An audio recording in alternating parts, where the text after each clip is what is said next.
Thursday mini vlog cooking வேலையெல்லாம் மார்னிங்கே start பண்ணியாச்சு.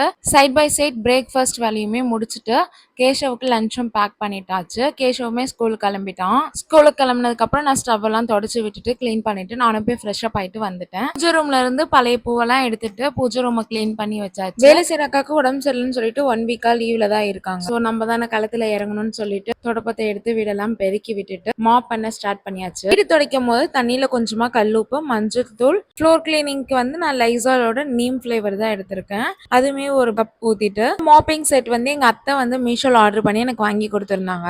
எனக்கு பர்சனலா வந்து இந்த மாப் ஸ்டிக் மட்டும் தான் பிடிச்சிருந்துச்சு. நெக்ஸ்ட் ரூம், கிச்சன், ஹால்லாம் ஃபுல்லா தொடச்சு விட்டுட்டு நிலைவாசலையும் தொடச்சு விட்டாச்சு. நிலைவாசல்ல மாக்கோளம் போறதுக்காக நம்ம ஆல்ரெடி இந்த மாவுல ரெடி பண்ணி ஃப்ரிட்ஜ்ல வச்சிருப்போம்ல, அதுல இருந்து ஒரு பீஸ் எடுத்துட்டு பன்னீர் விட்டு தேவையான அளவுக்கு மாவை கரைச்சிட்டு வெளியே போய் கோலம் போட்டுட்டு மஞ்சள் தண்ணியும் தெளிச்சு விட்டாச்சு. நெக்ஸ்ட் சாமிக்கு பூவெல்லாம் போட்டுட்டு பிரசாதமா பாதாம் தான் வச்சிருந்தேன். நெக்ஸ்ட் பஞ்ச பாத்திரத்துல தண்ணியெல்லாம் மாத்திட்டு மண்ணு நீரேவா தீப தூப ஆராதனையெல்லாம் காமிச்சு கிருத்திகை பூஜையை நல்லபடியா முடிச்சாச்சு.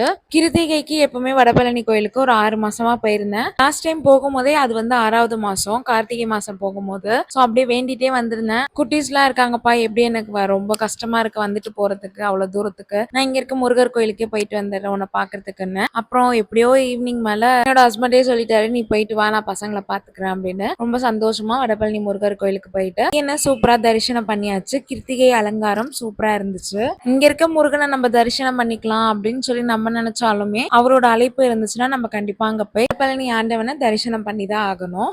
அப்படியே கொடிமரத்தாண்ட வந்து கந்த சஷ்டி கவசம் எல்லாம் படிச்சுட்டு இருந்தோம். இந்த அழகான சேவல் சுத்தி சுத்தி கோயிலே வளம் வந்துட்டு இருந்துச்சு. அம்மா அக்கா கூட தான் வந்திருந்தேன். அப்படியே போட்டோஸ் எல்லாம் எடுத்துட்டு பிரசாதம் எல்லாம் சாப்பிட்டுட்டு அக்கா வந்து ஒரு 7 பேருக்கு வந்து வீட்லயே சாப்பாடு செஞ்சு பார்சல் பண்ணி எடுத்துட்டு வந்திருந்தாங்க. அது எல்லாருக்குமே கொடுத்துட்டு இருந்தாங்க. அப்படியே முருகாக்கு பாய் சொல்லிட்டு அங்க இருந்து கிளம்பியாச்சு. அப்படியே அம்மா வந்து குட்டீஸ்க்கு வந்து ஸ்நாக்ஸ் வாங்கி கொடுத்துருந்தாங்க. நெக்ஸ்ட் எங்க மாமனார் மாமியாருக்கு வந்து கருப்பட்டில அல்வா வாங்கியிருந்தேன். கோவில் கிட்டதான் இந்த ஷாப் ஓபன் பண்ணிருக்காங்க, நெல்லை அல்வா கடைன்னு. டேஸ்ட்டுமே சூப்பரா இருந்துச்சு. அப்படியே வீட்டுக்கு வந்துட்டு பூஜை பண்ணிட்டு இந்த vlog முடிச்சுக்கிறேன். மறக்காம சேனலுக்கு சப்ஸ்கிரைப் பண்ணி சப்போர்ட் பண்ணுங்க. தேங்க்ஸ் ஃபார் வாட்சிங். பாய்.